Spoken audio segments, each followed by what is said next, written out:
What's really going on, PEZ collecting fans? Josh, the PEZ guy here on the PEZ Book channel. This video almost didn't happen. We were that close for it not to happen. Do me a favor, leave me your questions, comments, concerns, any and everything down below. Now then.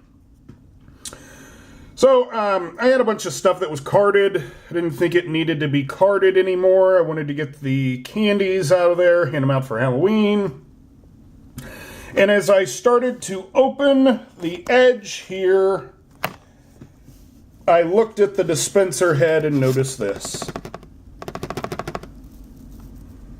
The head spring is sprung on the card in the dispenser. On the dispenser in the card. That's what I meant to say.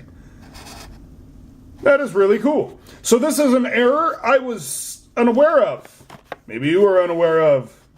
Maybe you have a sprung spring on your bunny. Bugs Bunny, that is.